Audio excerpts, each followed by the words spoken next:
Apa sih yang kita inginkan untuk masa depan desa? Warga desa yang sehat, pendidikan yang berkualitas, pendapatan yang meningkat dan merata, lingkungan desa yang tetap lestari, desa aman, nyaman, dan damai berkeadilan. adat dan budaya desa terlindungi. Semua itu adalah cita-cita kita bersama melalui SDGs Desa. kita bergandengan dengan seluruh warga Siding. Melangkah maju, mewujudkan cita-cita bersama. Desa-desa di Indonesia telah menapaki kemajuan. Gotong royong yang tetap terjaga.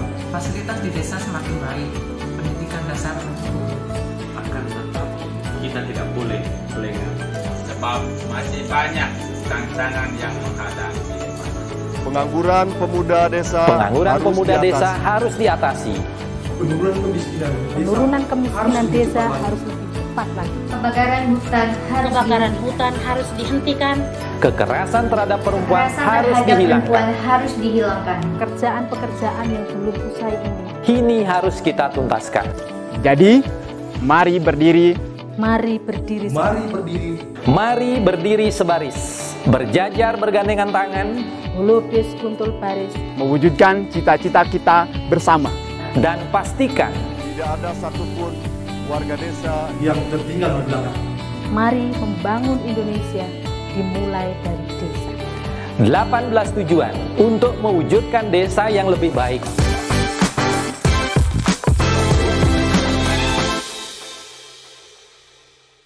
Acara ini didukung oleh Desa Pay, cashlessnya kerabat desa Indonesia, sebuah aplikasi pembayaran online.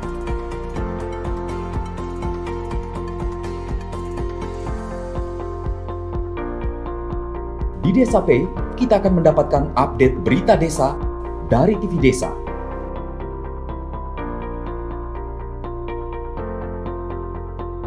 Unduh aplikasi Desa Pay segera.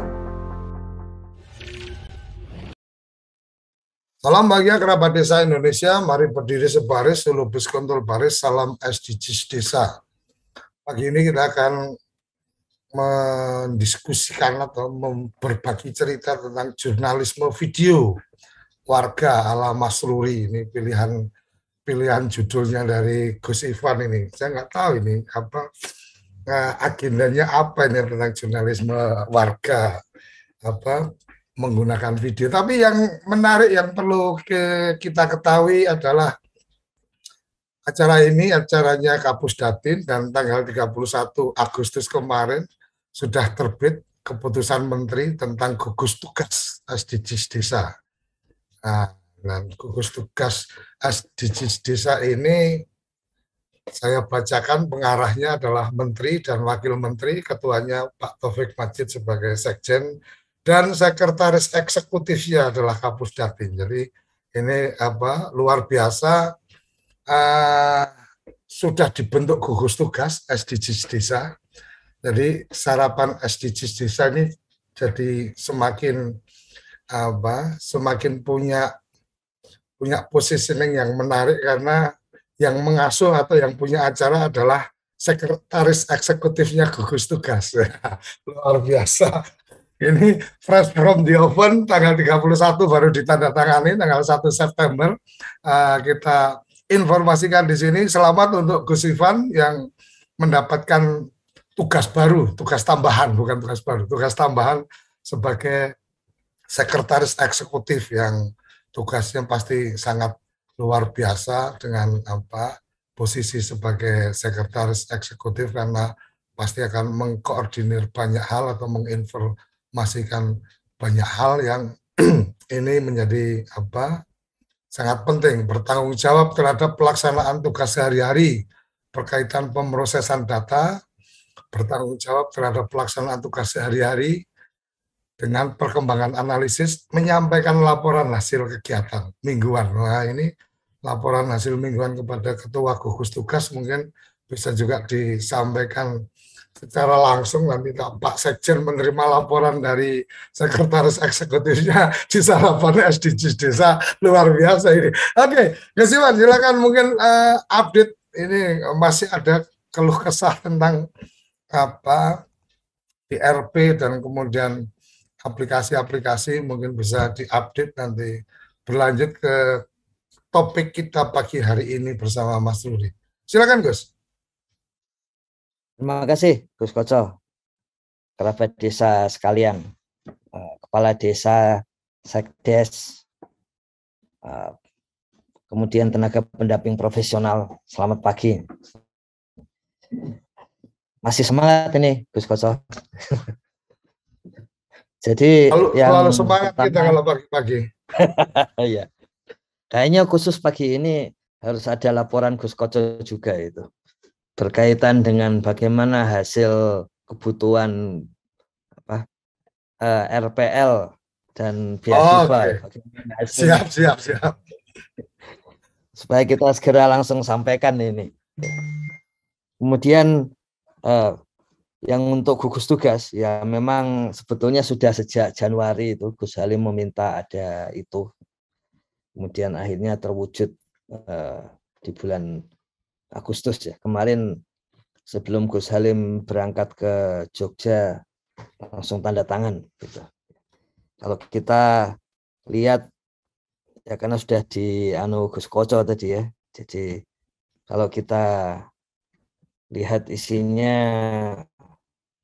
memang ini gugus tugas SDGs desa ya. Tapi oleh Biro Hukum kemudian Sustainable Development Goals desa. Belum terbiasa dengan SDGs desa. Ya. Jadi membentuk gugus tugas, kemudian ada masing-masing langsung di dalam pasal kedua, pengarahnya ketua, sekretaris eksekutif, kemudian tim analisis data yang isinya 2, proses data sama analisis data. Ya. Kemudian tim substansi dan sosialisasi. Ya. Kalau di yang tadi Gus Koco sampaikan itu bahwa isi dari gugus tugas langsung Gus Halim, kemudian Pak Wamen, lalu ketuanya Pak Sekjen. Nah, kami ke bagian sekretaris. Kemudian tim proses dan analisis itu di Badan Pengembangan Informasi tempat kami berada ini. Jadi ini kepala badan dan tim Pusdatin yang ada di sini. Kemudian untuk substansi dan sosialisasi adalah seluruh dirjen, staf ahli, staf khusus, humas, dan tim kami yang selama ini melakukan hal itu. Tentu saja ditambah dengan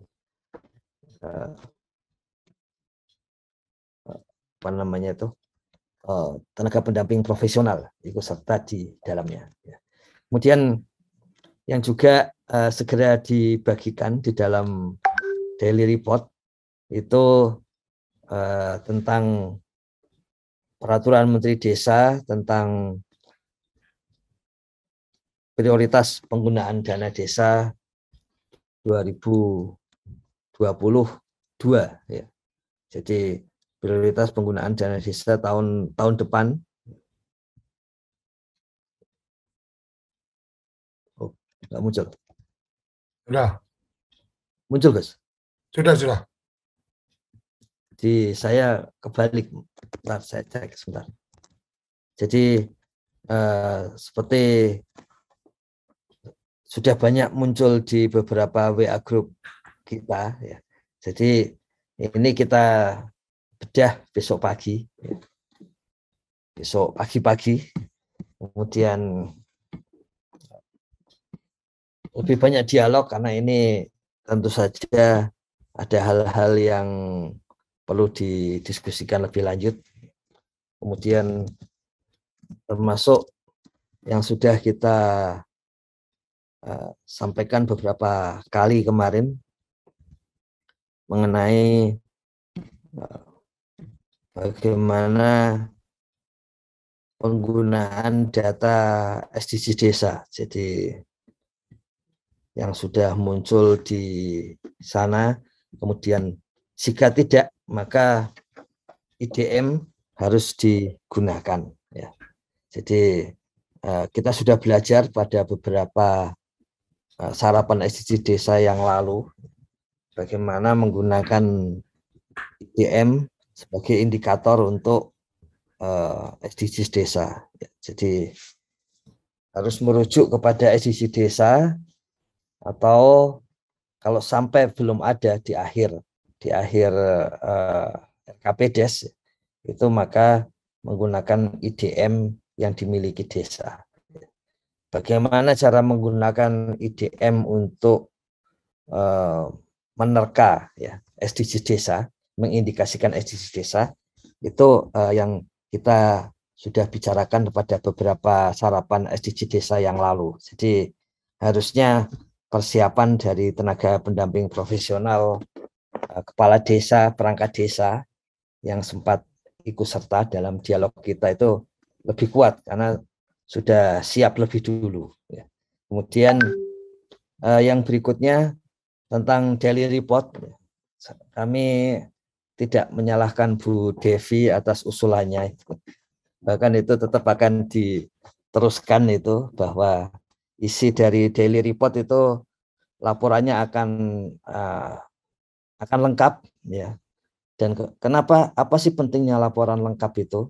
Supaya kalau dianalisis mudah. Jadi salah satu analisis dari daily report itu memang analisis kata kunci.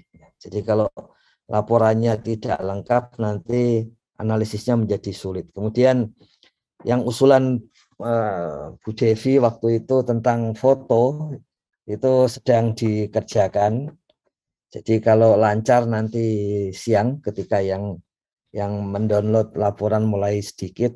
Kalau tidak lancar berarti ya besok pagi ya, atau minggu depan gitu, sesuai dengan itu, supaya nanti yang seperti disampaikan Gus Koco berkali-kali, zaman gini ya harusnya paperless gitu. Jadi semua kebutuhan inspektorat untuk pemeriksaan akan dipenuhi di daily report ya. Termasuk nanti siang kebutuhan PPK dan inspektorat untuk daily report itu dicek oleh satu tingkat di atasnya. Itu juga sudah disiapkan, ini tinggal dinaikkan ke produksi gitu.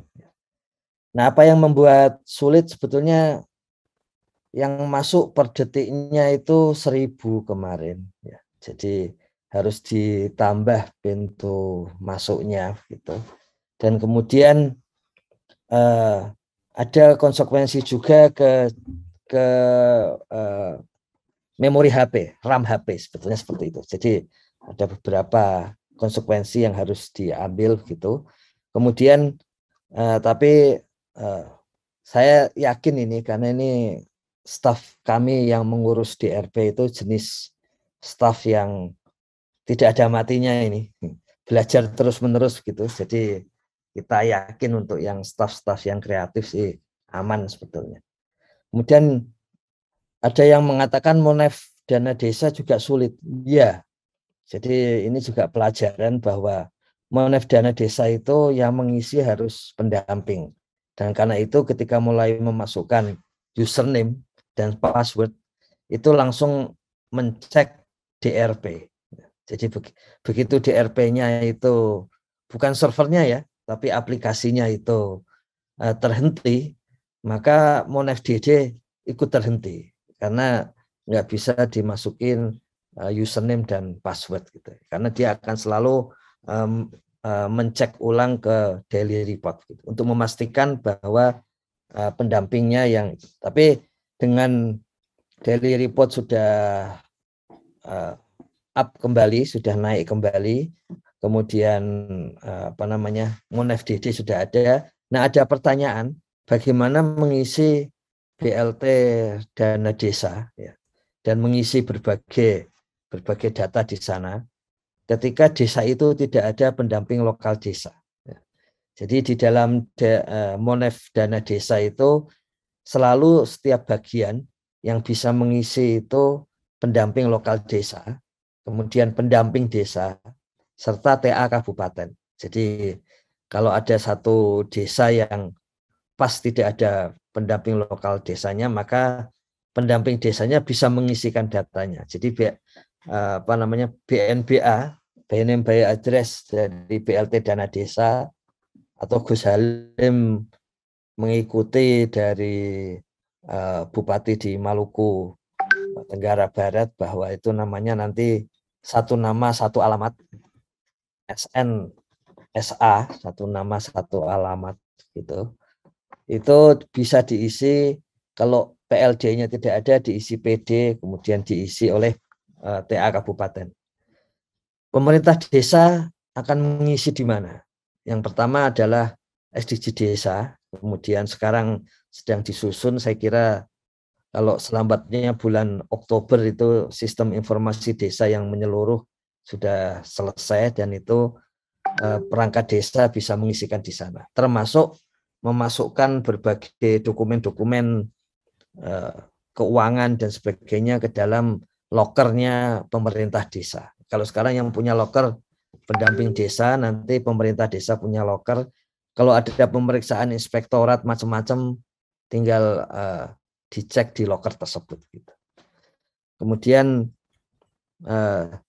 berikutnya adalah yang dashboard. Ya, jadi dashboard itu harusnya hari Senin dinaikkan lokasi dan perbaikan lokasi, tetapi tim diminta rapat terus gitu sampai kemarin ya, termasuk hasilnya SK tadi itu, dan itu kemudian lokasi yang sudah terkoneksi menggunakan kode BPS maupun kode Kemendagri itu sekarang sedang di dalamnya ya, di dalam aplikasi di dashboard itu sedang konsolidasi di dalam untuk berbagai tabelnya gitu ya. Jadi perkiraannya itu 12 jam. Jadi hari ini pasti nanti perkiraan awal itu jam 7, tapi tadi malam kayaknya mulainya sudah lebih dari jam 7 malam, jadi mungkin sedikit lambat di pagi hari ini, tapi beres juga itu untuk dashboard. Dan dengan demikian urusan lokasi, kesalahan lokasi dan sebagainya segera dibetulkan, dan untuk penambahan lokasi plus kode ya, itu sudah bisa dijalankan. Jadi kami selesaikan hal itu. Kemudian karena memang ya sudah mulai banyak yang akan menggunakan ya, sudah mulai banyak yang akan menggunakan. Kemarin hari Senin itu ada tulisan Gus Halim tentang desa dan konstitusi yang ada di Daily Report sekarang. Kemudian hari ini saya lihat di media Indonesia ada opini tentang memupus kemiskinan ekstrim di desa. Jadi itu sepenuhnya menggunakan data SDG desa. Kita sudah diskusikan juga itu minggu lalu di sarapan SDG desa. Jadi nanti kita cek ide-ide dari beliau dan kemudian kita praktekkan di lapangan itu. Kemudian hari ini memang ini sangat menarik dan tidak terduga ya. Satu yang tidak terduga itu inovasi, karena munculnya banyak tapi yang melaporkan inovasi sedikit. Tapi khusus yang ini kebalikannya, ini yang melakukan penulisan kemudian video dari desa itu sudah sangat banyak. Semula Gus Masruri ini saya cari-cari di pendampingan karena saya pernah dengar menjadi pendamping desa, tapi sepertinya sekarang sudah berkembang lebih jauh sehingga tidak ada di pendamping desa. Jadi tapi semua videonya itu kami lihat itu, kemudian kami cek dan kami ya supaya menjadi bagian dari motivasi kita itu melihat bagaimana Gus Masruri mengembangkan video-video dari desa, betul-betul jurnalisme warga yang berbentuk video. Ya. Kemarin dari Uda Ali Akbar itu jurnalisme dalam bentuk tulisan. Ya. Kalau ini dalam bentuk video. Kami ingatkan kembali salah satu ide dari Gus Halim itu memang tenaga pendamping profesional dan kemudian perangkat warga desa itu piawai untuk menulis, mengirim video dan sebagainya, intinya menjadi representasi dari desa-desa. Kemarin sudah kita diskusikan dengan cara itu, diskursus atau pembicaraan atau wacana tentang desa, pemberdayaan masyarakat tidak akan berhenti. Kiranya begitu Gus Kaca. Sebelum Gus Mas Ruri, jangan lupa laporan Gus Prof. Oke, terima kasih. Jadi kerabat desa kemarin kita bicara tentang RPL dan kemudian kita mencoba untuk melakukan, kalau bahasa saya sih lebih ke jajak pendapat. Kita pengen respon dari teman-teman dan kita sudah share formulirnya kemana-mana dan hasilnya mungkin saya perlu laporkan karena kita sudah laporkan kemarin by WA ke Pusdatin. Saya share. Oke, ada kelihatan ya. Jadi sampai pagi hari ini sudah terhimpun 850 yang memberikan respon atas jajak pendapat minat kuliah dengan program RPL. Dari 850 yang sudah masuk, kita bisa lihat dari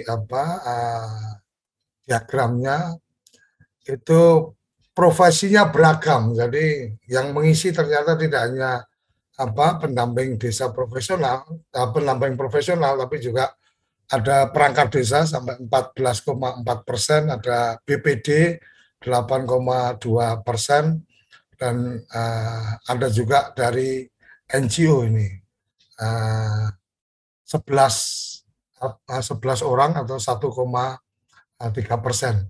Kemudian pendidikan terakhir ternyata dari responden atau yang memberikan data 850 jawaban ini lebih dari 50% adalah sarjana. Jadi kita kemarin mungkin menduganya bahwa akan banyak yang ingin melanjutkan studi itu ke S1, tapi kalau dilihat dari datanya bahwa pendidikan terakhir yang SLTA itu 32%, artinya yang potensi untuk kemudian akan melanjutkan jenjang kependidikan berikutnya adalah teman-teman dari S1 ke S2. Jadi mungkin bagian dari bagaimana menggalang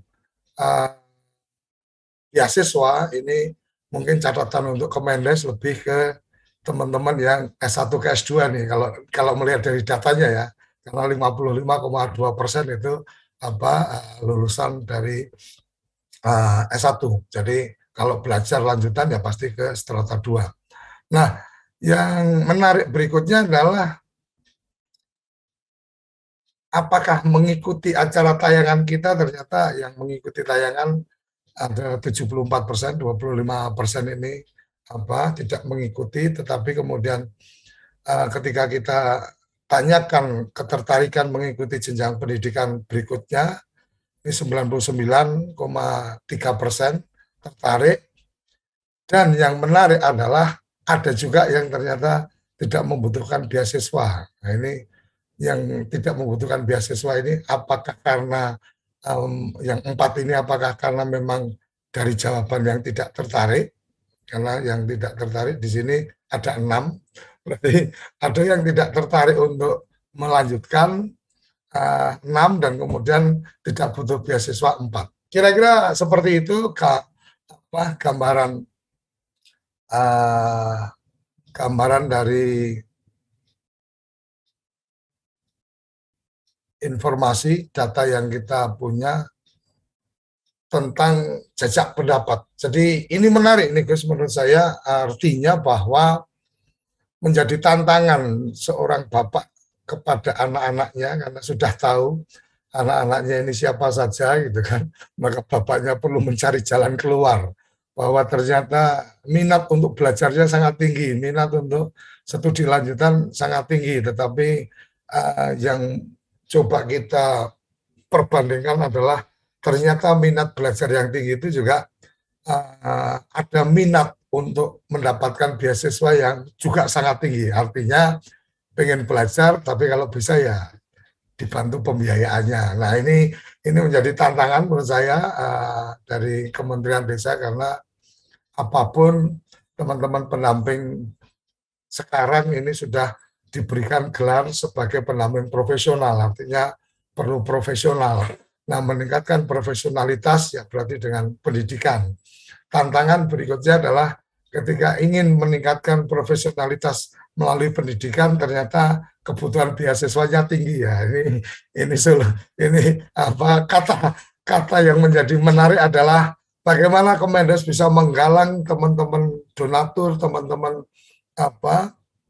penyedia beasiswa untuk bisa termanfaatkan oleh teman-teman pendamping profesional, dan kita berharap ke depan pendamping profesional menjadi lebih profesional karena memang tingkat pendidikannya semakin tinggi dan kemudian pengalaman lapangannya juga sudah cukup panjang.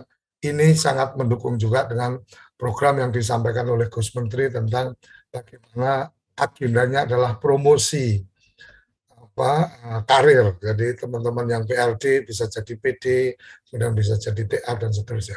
Kira-kira itu Gus yang bisa saya laporkan. Semoga ini bisa menjadi catatan menarik bahwa ada agenda untuk kemudian mensinergikan swasta, pemerintah, media, akademisi dan seterusnya, pentaholik atau apa itu namanya, ini bisa kita maksimalkan untuk memuliakan desa dengan cara memuliakan teman-teman pendamping profesional. Karena kalau desanya mulia, teman-teman pendamping profesionalnya nggak kita muliakan, dosa juga kita nantinya. Oke, terima kasih. Kita akan lanjut langsung ke Mas Ruri ini. Oh, Mas karena depannya udah Mas ini, jadi orang mau manggil nggak pakai Mas juga mesti ketemunya langsung Mas kan gitu. Oke, Kang Mas Ruri. Jadi ditambah Kang biar lebih enak. Kang Mas Ruri ini saya kaget juga kemarin ketika mendapatkan informasi bahwa diminta untuk di sarapan SDG, saya harus ngomong apa? Waduh, kalau Gus Ivan yang minta berarti Gus Ivan yang ngasih arahan, karena kebetulan agenda Kang Mas Ruri ini juga masuk di komunitas mobil jurnalis, dan saya memang masih melihatnya ke jurnalis untuk news online-nya, yang videonya saya malah belum cermati, karena di jurnalis video ini yang sudah ada pengiriman untuk keperluan news itu dari Mbah Lurah Pardi, jadi Geni Langit itu berkegiatan, didokumentasi, dikirim ke kita dan seterusnya. Monggo silakan Mas Ruri. Open mic dulu. Ya, terima kasih. Assalamualaikum warahmatullahi wabarakatuh. Selamat pagi Gus Koco, selamat pagi Gus Ivan, serta kerabat desa yang lainnya yang mungkin saat ini melihat dan mengamati apa yang ada di pembelajaran SDGs desa yang saya ikuti selama kurang lebih 1 tahun. Adapun keadaan di desa yang selama ini memang dari desa satu dengan desa yang lain ini berbeda-beda karakteristiknya, juga adat istiadatnya di desa ini memang sangat berbeda, karena masyarakat, kultur masyarakat serta potensi desa yang ada ini bermacam-macam, serta kultur yang ada baik SDM dan informasi yang selama ini disampaikan dari pusat sampai ke desa, kadang-kadang ini putus di jalan, sehingga masyarakat yang ada di bawah belum tentu dapat menyimak informasi-informasi yang selalu update dari pusat sampai ke bawah. Yang saya amati selama ini tentang pendampingan di desa yang perlu dicermati oleh masyarakat, baik masyarakat serta pendamping desa itu kurangnya komunitas, kurangnya kedekatan sama desa, satu. Yang kedua, masalah pendamping desa, baik PLD sama PD, ini seharusnya memang harus ada di wilayah tersebut, sehingga mengetahui apa kegiatan yang di desa, apa permasalahan yang ada di desa, baik kemiskinan, potensi desa, serta masalah-masalah yang ada di desa ini cukup banyak. Selama saya menjadi PLD sampai PD kurang lebih sekitar 6-7 tahun mulai pertama adanya program P3MD, saya selalu mengikuti perkembangan-perkembangan yang ada di desa. Sehingga saya tahu apa permasalahan-permasalahan yang ada di desa. Baik itu kemiskinan, potensi desa, carut-marutnya administrasi, dan sebagainya. Saya harap dari kementerian ini memang benar-benar meletakkan pendamping desa itu pada wilayah-wilayah kerjanya sesuai dengan alamatnya masing-masing, tidak pindah dari desa ini, desa itu. Ini suatu permasalahan yang selama ini saya rasakan sendiri, karena kalau memang pendamping desa ini benar-benar dari desa tersebut akan mengetahui seberapa jauh potensi desa, kemiskinan di desa, terusan ya baik itu adat istiadatnya yang harus diikuti. Banyak permasalahan-permasalahan yang selama ini lepas dari pendamping desa, sehingga fokusnya pada administrasi saja, sehingga permasalahan-permasalahan yang menjadi titik berat untuk memajukan desa ini lepas dari pendamping desa, yang saya rasakan hanya terfokus pada administrasi. Padahal administrasi bisa dihandle sama 1-2 PLD. Adapun di suatu kecamatan kadang ada pendamping desa 4-5 sampai 6. Ini harusnya memang berbagi. Yang satu ini fokus ke dunia-dunia yang lain, pemberdayaan dan sebagainya. Tidak fokusnya sama administrasi. Sehingga hal-hal yang ada di desa yang harusnya ini didampingi oleh baik pendamping desa, lokal desa dan pendamping desa kecamatan ini sangat terabaikan. Mungkin itu Gus Koco, masukan dari kami. Adapun mungkin ada pertanyaan dari teman-teman pendamping desa, insya Allah saya akan menjawab apa yang ada keluhan-keluhan di dalam proses pendampingan. Kang Mas Ruri, ini menjadi menarik. Tadi Gus Iwan di awal sempat menyampaikan dicari di pendamping nggak ketemu dan seterusnya. Pak, posisi masih pendamping atau sekarang sudah beralih profesi nih? Gini Gus, sebenarnya sih kita masih ikut di dalam pendampingan, karena kemarin itu saya tahun 2020 memang di desa dan kecamatan saya itu saya juga bagian dari relawan desa COVID lawan COVID. Tahun 2021 saya dipindah ke kecamatan lain untuk membantu penataan BUMDes.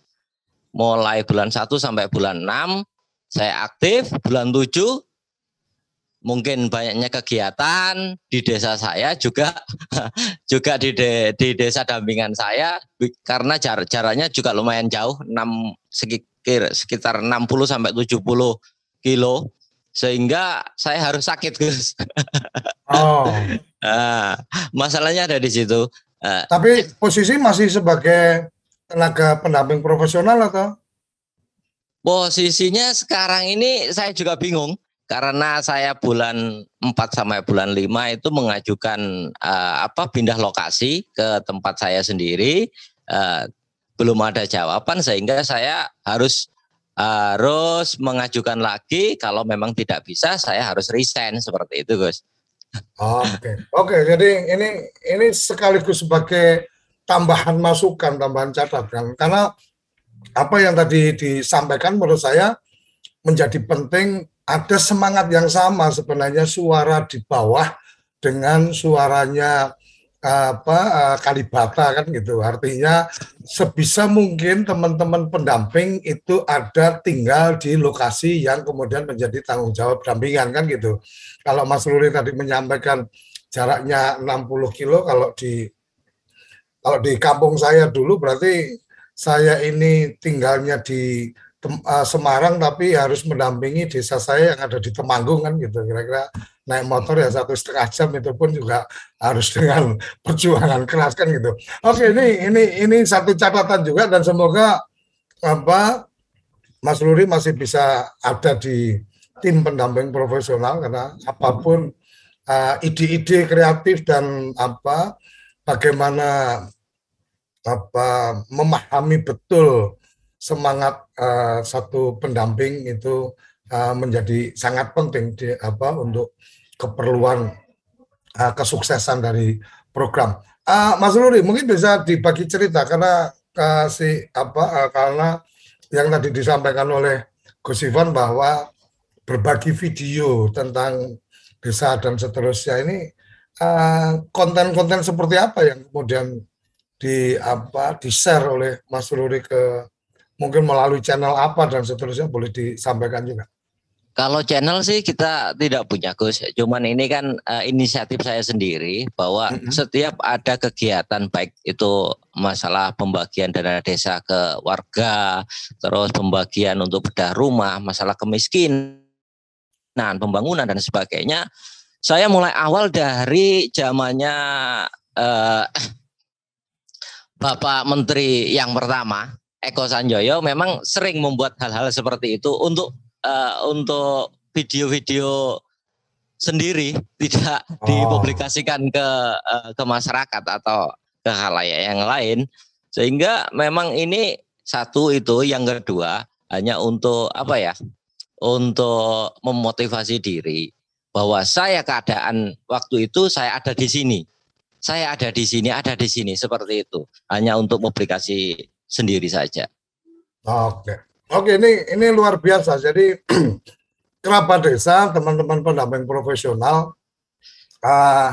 mungkin kita sering kalau di WhatsApp itu kan sering ada tuh nge-share sesuatu, kemudian hoax itu kalau nggak ada fotonya, hoax itu nggak ada videonya. Sebenarnya itu adalah bagian yang yang bisa dilakukan oleh Mas Ruri tadi, bahwa pada saat kapan sedang melakukan apa dan seterusnya, itu kemudian didokumentasi video, walaupun mungkin sementara ini Mas Ruri menyimpan itu sebagai dokumentasi pribadi untuk melihat perjalanan. Jadi sama seperti yang saya lakukan juga di channel YouTube saya, yang channel YouTube pribadi saya, itu akan terlihat bahwa pernah melakukan kegiatan ini tahun sekian, tahun ini saya bicara ini, tahun ini saya diundang di satu forum dan seterusnya. Cuma mungkin Mas Ruri tidak mengupload di channel YouTube, atau mungkin lebih pada share-share di sosial media aja. Tapi kalau saya kebetulan saya upload di channel YouTube saya, sehingga orang bisa melihat bahwa perjalanannya seperti ini. Dulu rambutnya masih hitam pekat, badannya gede, sekarang udah mulai kurus, rambutnya udah silver. Itu terlihat. Jadi perjalanannya terlihat. Dulu teriak-teriak kayak gini, sekarang omongannya kayak gini dan seterusnya. Oke, menarik Mas Ruri. Ini akan menjadi sesuatu yang luar biasa, dan kerabat desa, saya juga bisa sampaikan bahwa salah satu kemarin kita mencoba menginisiasi, memulai seperti Mbah Lurah Party. Saya nggak tahu ada di forum ini atau enggak. Mbah Lurah Party ini kemarin ada men-share video ke kita gitu kan, men-share video ke kita, dia menyampaikan bahwa kami sedang melakukan ini dan seterusnya, diambil gambarnya oleh teman Mbah Lurah, kemudian dikirim nih di grup WA. Saya sampaikan, boleh nggak ini dipublikasi? Karena menurut kita itu sudah layak untuk sebagai satu produk jurnalis kan gitu. Akhirnya ketika dikatakan oke, boleh, ya udah kita lakukan proses edit yang sederhana, udah jadi berita tentang bagaimana geni langit di lapangan desanya sekarang sedang mulai dibangun resto yang itu berdasar support dari program Kemendes Sarpras 2021 dan kemudian kira-kira akan ada bisa memuat 25 orang dan seterusnya. Artinya cara-cara seperti ini sebenarnya sangat simpel. Smartphone kita sudah mumpuni untuk hal-hal yang kayak gitu. Jadi smartphone harus di tangan smart people.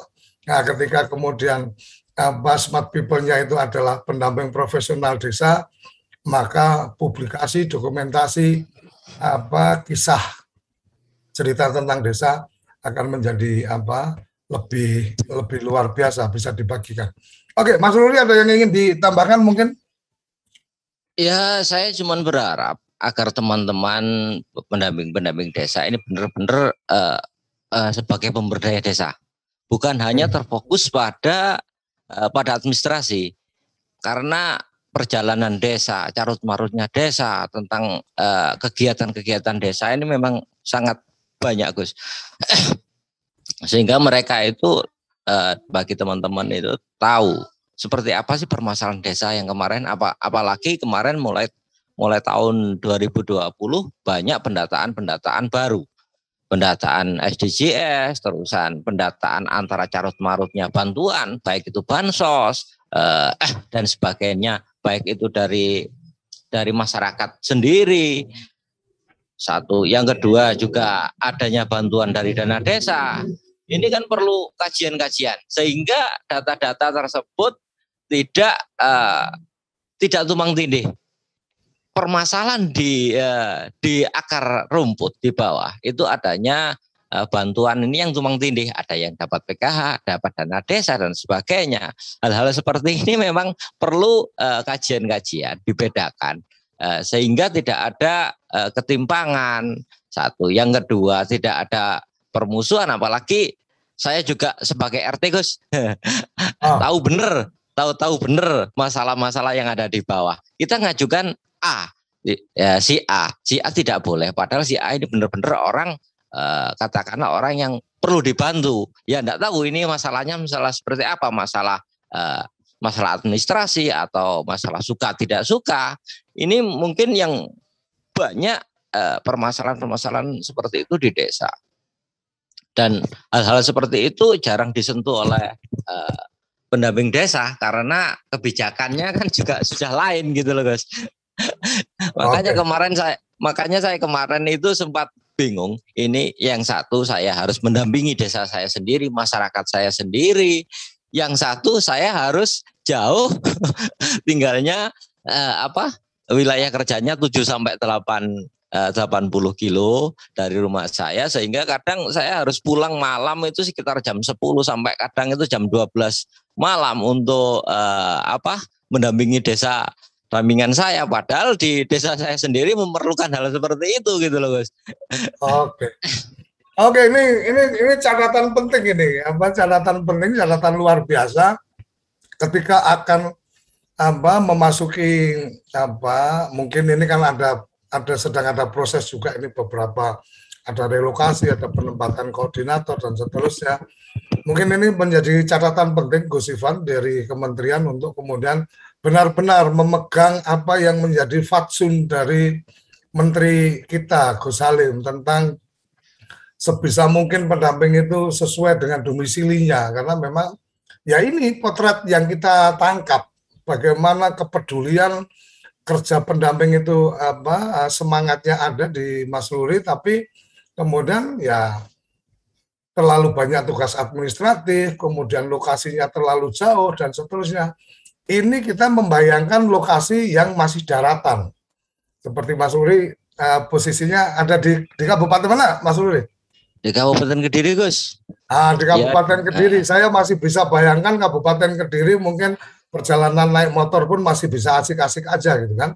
Nah, apabila kemudian kita bayangkan pendamping seperti Mas Ruli ini ada di Kalimantan, di Sumatera, atau di harus naik perahu, akan mengerikan sekali. Seperti yang kemarin disampaikan Kepulauan, umpamanya dia harus ada sekian desa, ternyata ada satu desa yang satu pulau. Ini kan sesuatu yang kemudian perlu dicarikan jalan keluar, perlu dicarikan kebijakan diputuskan dengan cara-cara bijak, jangan kemudian pemindahan mungkin dan seterusnya. Nah, semoga ke depan tidak ada terjadi seperti itu. Tapi saya menangkap juga informasi yang masuk ke kita bahwa penempatan koordinator kabupaten ternyata juga di beberapa daerah, saya tidak akan sebutkan daerahnya, itu ternyata kemarin juga ada perubahan yang ditempatkan di koordinator kabupaten, di koordinator kecamatan itu bukan dari wilayah-wilayah yang bersangkutan. Ini sangat tidak profesional menurut saya, dan mungkin ini menjadi catatan untuk kemudian ke depan. Ini terima kasih Mas Ruri sudah memberikan pencerahannya, tapi kita akan dengan komentar dari Gus Ivan ini. Gimana ini Gus? Apakah perlu dihadirkan yang punya otoritas untuk mindah-mindah bidik-bidik pion-pion ini kemana dan seterusnya supaya mendengar secara langsung. Kami ini semangatnya ada, kami ini kepeduliannya ada, tapi kalau terbebani dengan perjalanan yang jauh dan terbebani dengan administrasi yang merepotkan, ya kami nggak bisa kerja apa-apa. Kira-kira gitu. Silakan Gus Ivan.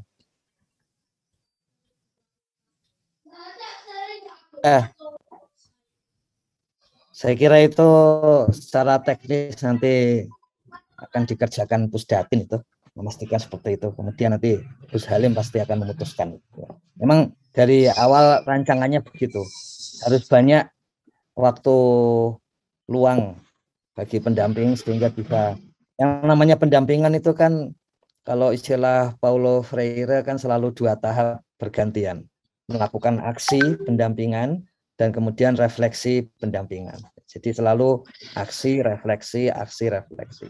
Refleksinya itu ya DRP itu, termasuk refleksi itu membuat video, kemudian menulis, ya itu refleksinya. Jadi pengen tahu juga itu Kang Mas Ruri itu trik-triknya bagaimana membuat videonya gitu. Maksudnya videonya harus seperti apa supaya lebih ndesoni gitu ya, lebih kelihatan itu. Dan kemudian sering kita bilang pentahelik.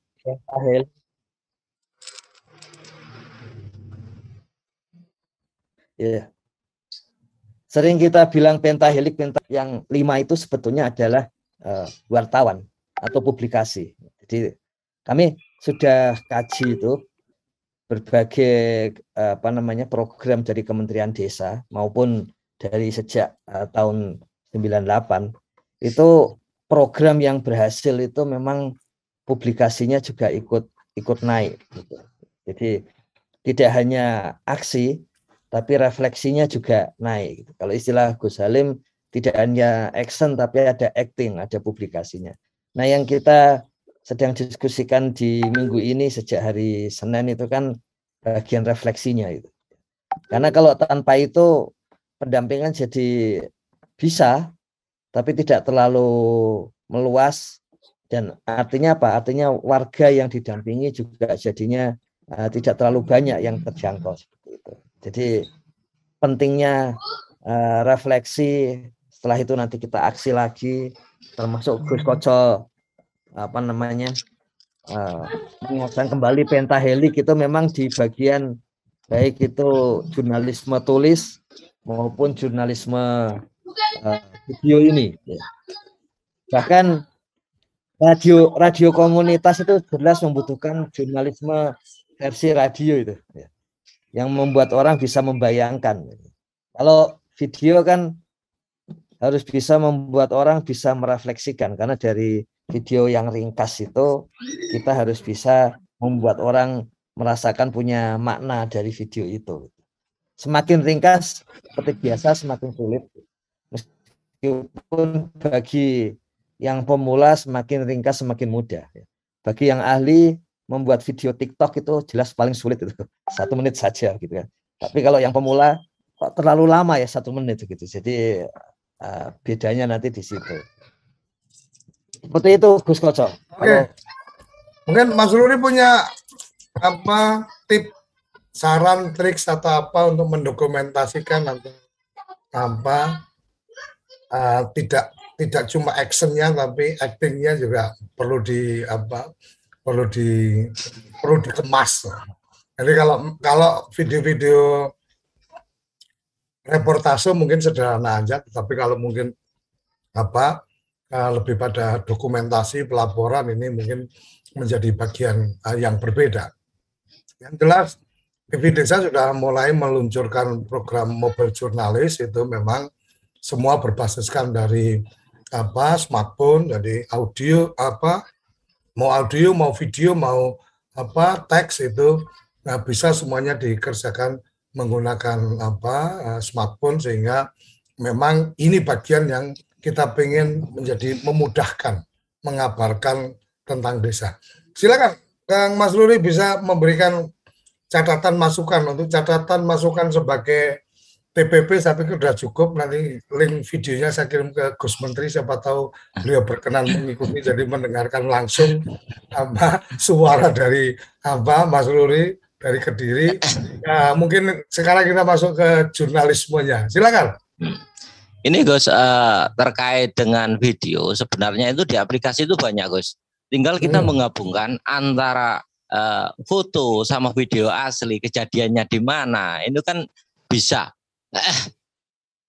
Terus nanti dikasih musik, dikasih tulisan dan sebagainya. Itu hanya sebatas kreasi kita untuk memotret dan memberi masukan atau memberi motivasi. Di situ ada kejadiannya seperti apa, sehingga dapat dimengerti atau dipahami oleh seseorang yang melihat atau menonton video tersebut. Banyak terus mengenai video-video. Jadi selama ini saya itu membuat video yang asli berapa menit, katakanlah 1-2 menit, terusan foto-foto kegiatan. Waktu kejadian itu kita gabungkan. Mulai pertama foto ini katakanlah penyerahan dokumentasi, ada sambutan-sambutan. Nanti kita jadikan satu di satu aplikasi. Kalau mau dikasih musik apa, terusan di bawahnya dikasih tulisan catatan-catatan tertentu, itu banyak Gus, ada di aplikasi-aplikasi smartphone. Oke, luar biasa. Memang saya jadi ingat kemarin selesai juga mengisi workshop untuk teman-teman penyuluh BNN.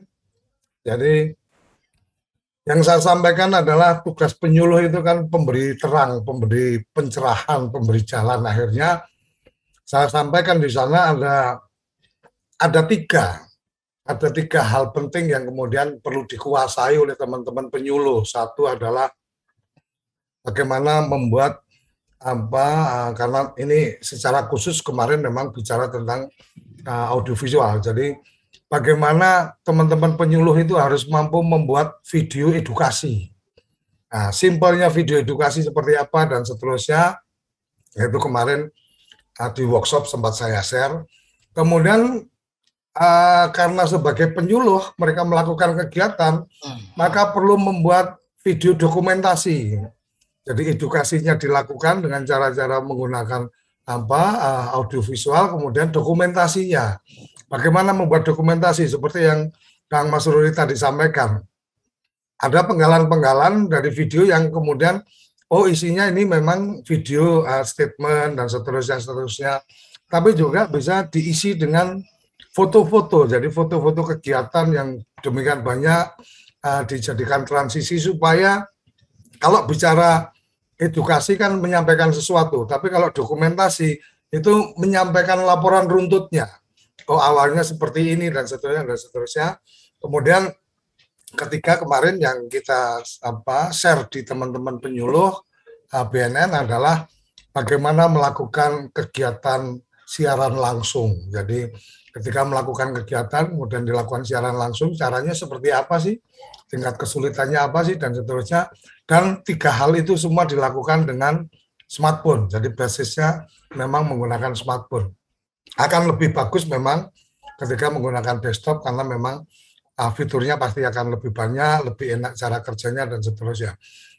Mas Ruri, sementara ini untuk mendokumentasikan kegiatan atau mempublikasikan dalam bentuk audiovisual, semua dikerjakan menggunakan smartphone atau kemudian juga menggunakan pengerjaan di desktop atau laptop? Kalau selama ini saya pakai smartphone, Gus, karena smartphone banyak tersedia editing dan banyak variasi-variasi untuk memodifikasi konten-konten dan foto-foto tersebut. Oke, ya ini berarti memang sudah klop ini masuknya ke komunitas mobile jurnalis. Jadi semua berbasis smartphone, berbasis seluler, dan memang sangat banyak sekali aplikasi-aplikasi menarik yang bisa dimanfaatkan. Walaupun memang opsinya kan ya biasalah, opsinya itu ada watermarknya, nggak ada watermarknya dan seterusnya. Kalau saya lebih pada yang paling nyaman. Jadi bicara editing itu ibarat kata sama kayak masakan. Tidak ada masakan yang nggak enak. Yang ada adalah masakan yang sesuai selera kita apa enggak, kan gitu. Nah, makanya ketika ada perangkat untuk editing di smartphone, mungkin dipilih yang paling cocok untuk kita yang mana. Nah, opsinya mungkin bisa ke yang premium atau kemudian bisa berbayar, karena secara material juga nggak terlalu mahal menurut saya. Paling 1 bulan sekitar ya antara ada yang 50 sampai 100 ribu lah. Itu sudah nggak ada watermarknya, udah kelihatan profesional kita bikinnya. Gitu ya, Mas Rudi ya? Iya Gus. Itu ada yang berbayar, ada yang gratis. Kita biasa pakai yang gratis aja, Gus. Oke.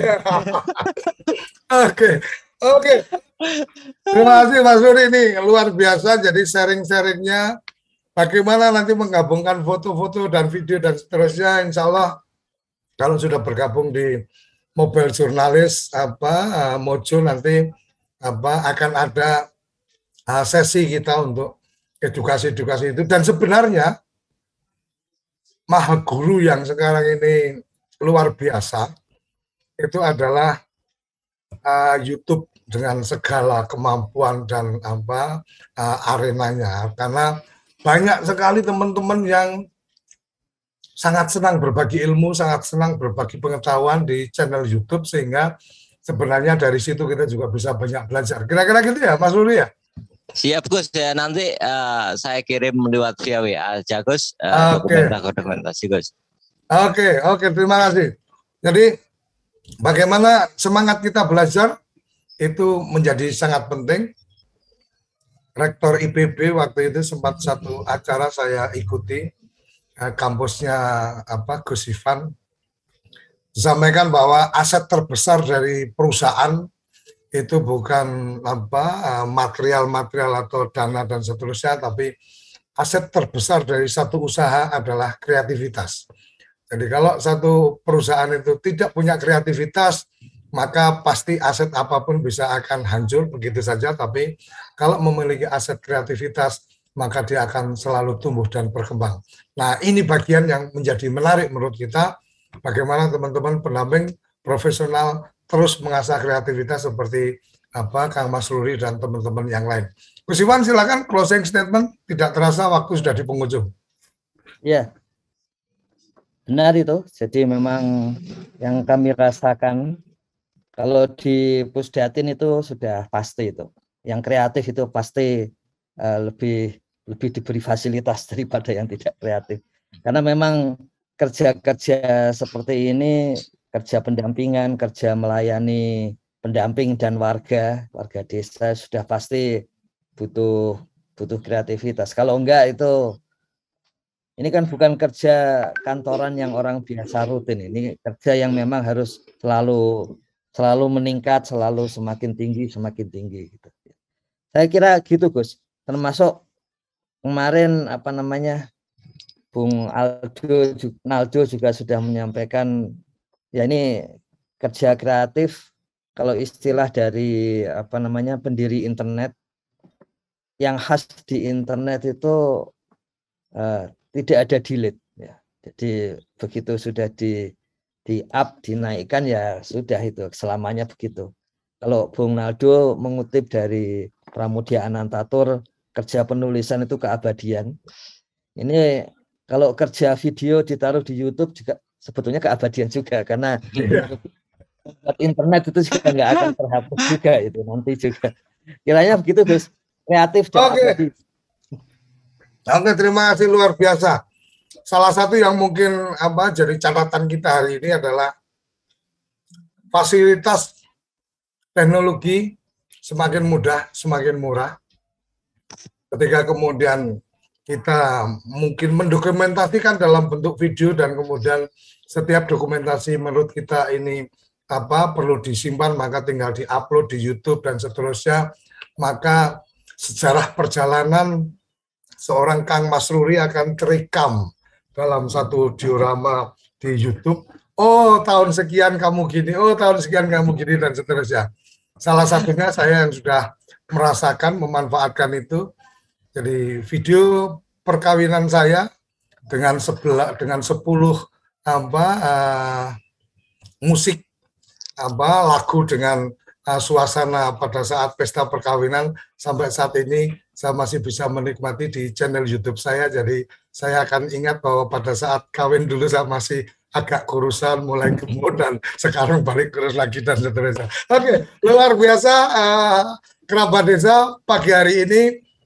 Semoga kita akan ada agenda-agenda berikutnya, dan kalau untuk teman-teman yang tertarik untuk jurnalisme video dan juga online, kita ada mobile jurnalis, silahkan nanti bergabung, bisa menghubungi saya untuk kita kumpul-kumpul di situ, sharing-sharing tentang bagaimana mengenal jurnalistik cukup dengan bermodalkan smartphone. Sampai di sini pertemuan kita kali ini, kita akan ketemu, dan besok jangan lupa ada yang luar biasa tadi sudah disampaikan Gus Ivan. Kita akan membicarakan tentang prioritas penggunaan dana desa 2022 berdasarkan peraturan Menteri nomor 7 tahun 2021. Jangan kemana-mana, tiap hari Senin sampai Jumat pukul 6 sampai pukul 7 pagi ada gizi-gizi, ada sajian-sajian luar biasa di sarapan SDGs Desa. Salam bahagia kerabat desa Indonesia. Mari berdiri sebaris, berlubus kental baris. Salam Desaisme. Terima kasih. Apa sih yang kita inginkan untuk masa depan desa? Warga desa yang sehat, pendidikan yang berkualitas, pendapatan yang meningkat dan merata, lingkungan desa yang tetap lestari, desa aman, nyaman, dan damai berkeadilan. Adat dan budaya desa terlindungi. Semua itu adalah cita-cita kita bersama melalui SDGs Desa. bergabung dengan seluruh warga Sidin. Melangkah maju, mewujudkan cita-cita bersama. Desa-desa di Indonesia telah menapaki kemajuan. Gotong royong yang tetap terjaga. Fasilitas di desa semakin baik, pendidikan dasar mencukupi. Akan tetap kita tidak boleh lengah, sebab masih banyak tantangan yang menghadapi. pengangguran pemuda desa. Harus diatasi. Penurunan kemiskinan desa harus lebih cepat lagi. Kebakaran hutan harus dihentikan. Kekerasan terhadap perempuan harus dihilangkan. Pekerjaan-pekerjaan yang belum usai ini harus kita tuntaskan. Jadi, mari berdiri. Mari berdiri. Mari berdiri sebaris. Berjajar bergandengan tangan. Melukis kuntul baris. Mewujudkan cita-cita kita bersama. Dan pastikan tidak ada satupun warga desa yang tertinggal di belakang. Mari membangun Indonesia dimulai dari desa. 18 tujuan untuk mewujudkan desa yang lebih baik.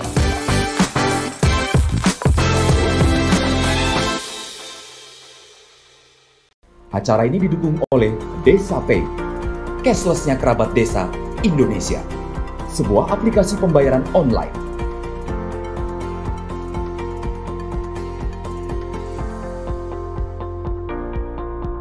Di Desa Pay, kita akan mendapatkan update berita desa dari TV Desa.